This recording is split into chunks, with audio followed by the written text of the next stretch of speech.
Hey everyone, Tactics here, and in this video I'm going to be going over how I, as a tank player, handle every single Mythic Plus affix currently in the rotation in Dragonflight Season 1. I've had this question come up a bunch of times, both in the comments of videos and over in my Discord channel, so I figured I would compile all of that info into one video here for you all, and hopefully this is able to help both tank players and non-tank players alike. If you want to join that Discord channel that I just mentioned, the link to that, along with all of my other socials, is down in the description below. Now, of course, not all affixes are created equal, so there are some that you won't need to do too much from a tank's perspective anyway, so I'll leave timestamps down below if you want to skip ahead to whichever affix is on that current week or whatever it is that you're most interested in. And to start, let's go with an affix that is a bit hotly debated as to whose job it is to handle: explosives. Is it a healer affix? Is it a group affix? Will we ever agree?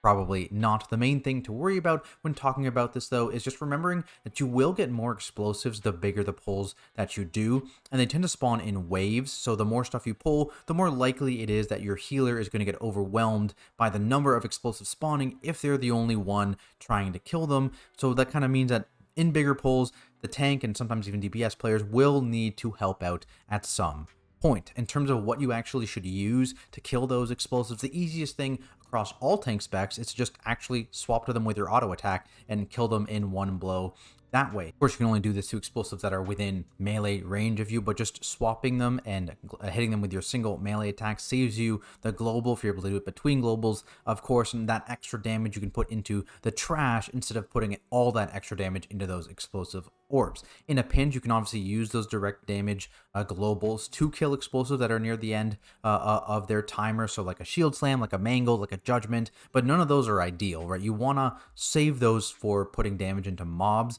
so if you can, put those auto attacks into explosives, that'll save you a bunch of damage. Many tank specs also have a ranged option to kill explosives outside of melee range. Think like Moonfire, Heroic Throw, Death's Caress, that kind of thing. So keep that in mind as well for things that are a little bit further away, just to help your healer out. There are some times where you definitely don't want to be using too many globals as a tank to destroy explosives, and this is usually around the beginning of a pack when you're still trying to both group it and gain aggro on everything. So you have a couple options here if you want to keep doing these big pulls on explosive week. One, make sure your DPS know that during this very first explosive spawn, while you're grouping the pack, they need to help by killing an explosive or two, depending on the number of explosives going out.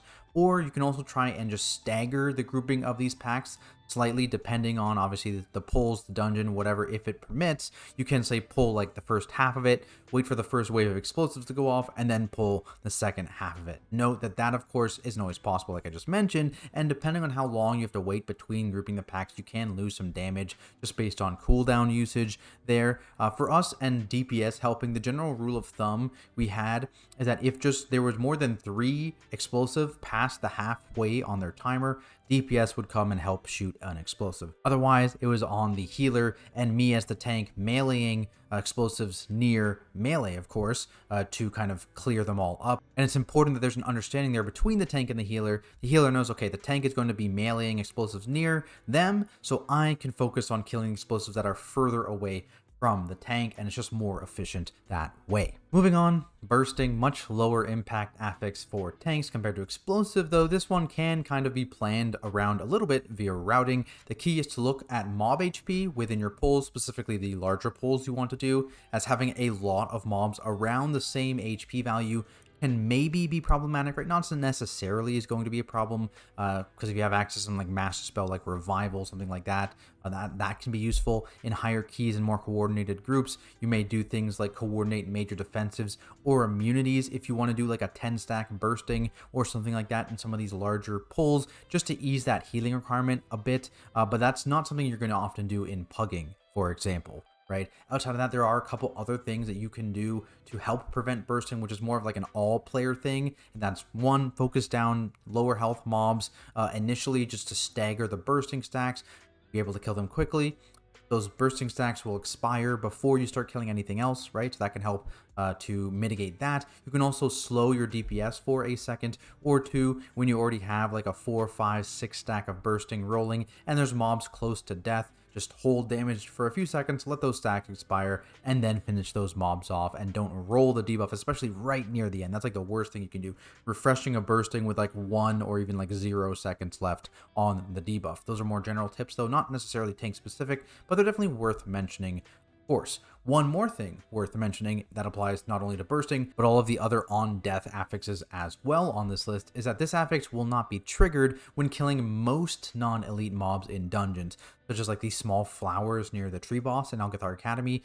You don't need to worry about just getting up a 30 stack of bursting when you pull all those. You're all good, so keep that in mind. That applies to like things like Bolstering as well later in the list. Some of the other ones, Spiteful, so keep that in mind. Very, very good to note. Then let's talk about Raging, which is one of the more dangerous affixes for tanks specifically. Of course, step 1 is to kind of just make sure you have an enraged spell in your group, right? There are some mobs, no matter the dungeon, where if you don't have an enraged spell, can lead to wipe. Big lieutenant mobs that have scary abilities, any mob that does like a party hit or just has unavoidable, unstoppable, random target damage can just instantly one-shot random DPS or healer players on higher fortified keys, for example. So having one enraged spell, even if it's not just for your tank, is very, very important on weeks like this. Outside of that, just from the tank's perspective, the biggest thing to remember is your damage intake will increase significantly once mobs start hitting that 30% HP threshold, and there's a few things that you can do to help mitigate this.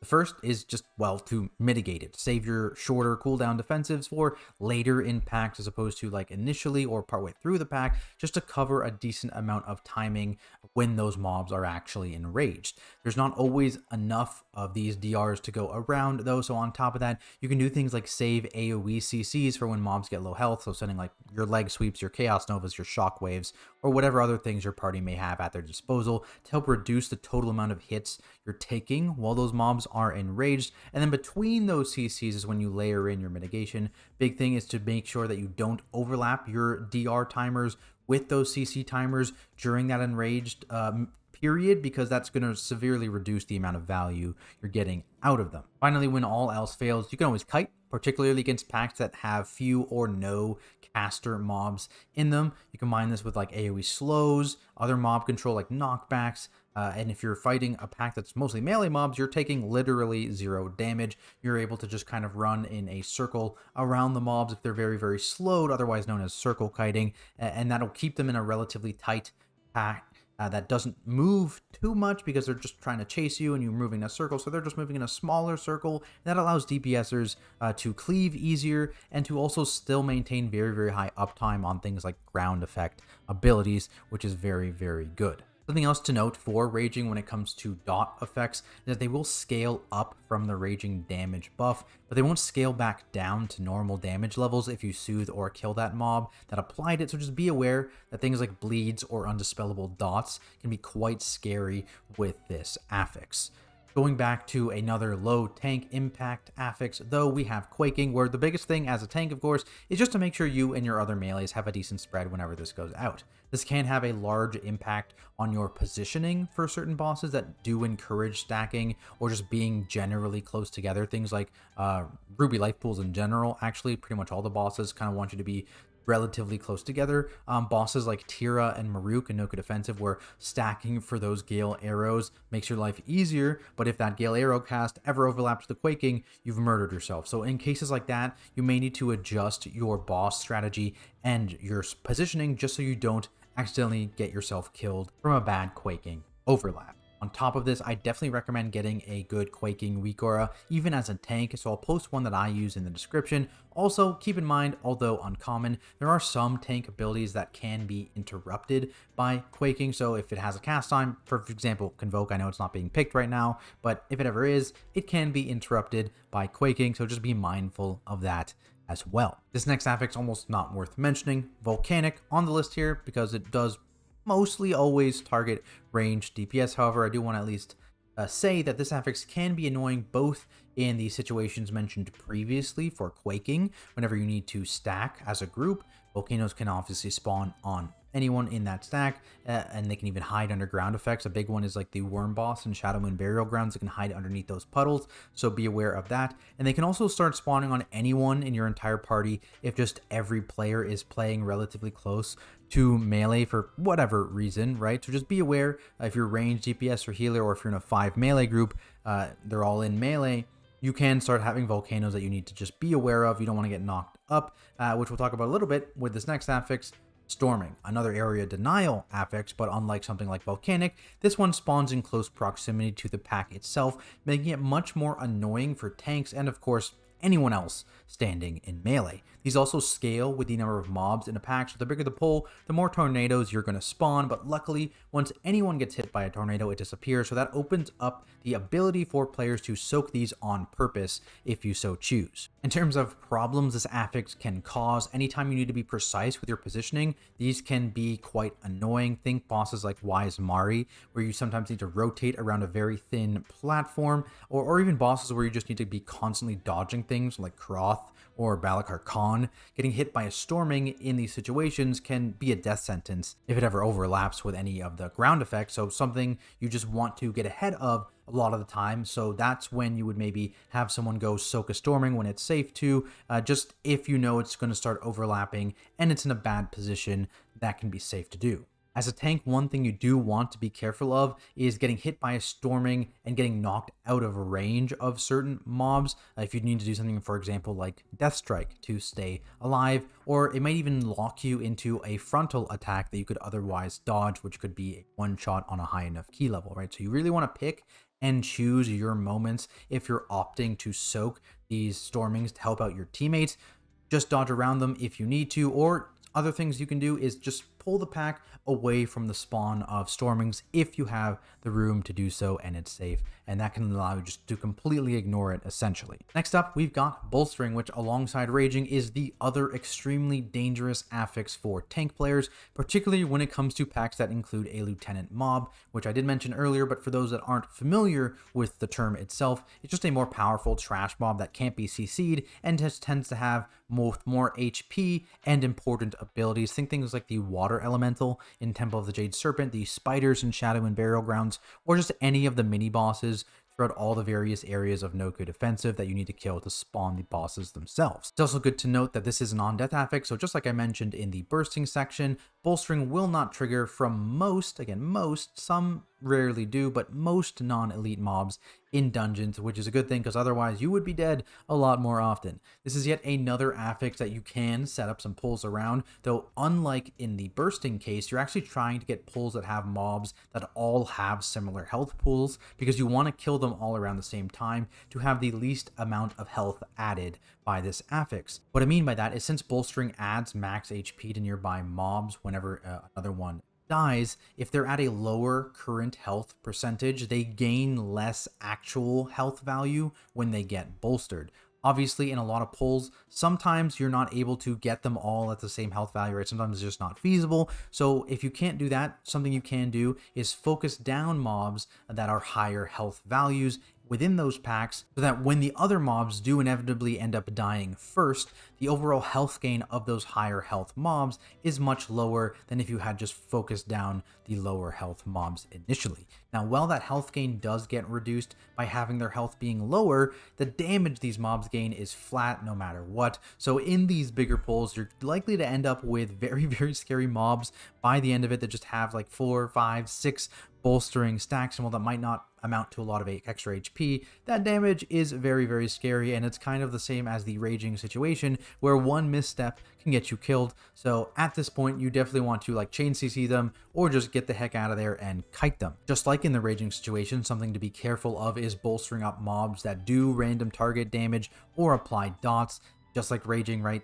These will stack up to have the damage increase. The dots won't go down if the bolstering stacks fall off, and someone's going to get one shot if they're just doing random target attacks that are buffed by like 100% extra damage on a fort key, right? Mobs like War Spears and Longbows from the beginning of No Good Offensive come to mind with the bleeds and the random target hits. So make sure that they die before they get super stacked up. The goal here basically is if you're going to have to stack something up that does avoidable damage or something that only hits the tank.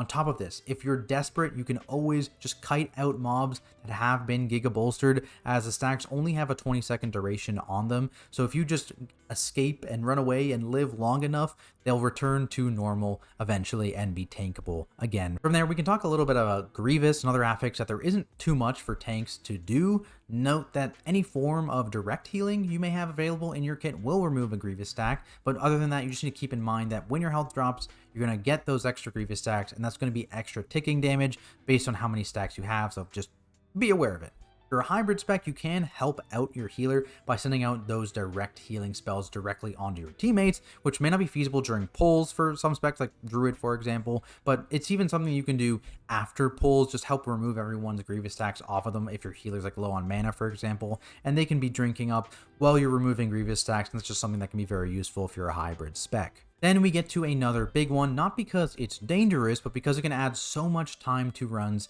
if handled incorrectly: Sanguine. First, let's talk about useful CCs. The biggest by far are things like knockbacks and grips. Both of these allow you to heavily mitigate potential Sanguine healing on mobs, either by separating mobs that are about to die from the rest of the pack, or by immediately pushing packs off of mobs that have just died. Another important thing to remember is that preventing Sanguine healing is often something you need to do proactively, not reactively. If you're waiting for the mobs to die and then moving the pack reactively away from the puddle, you've already allowed the pack to heal up.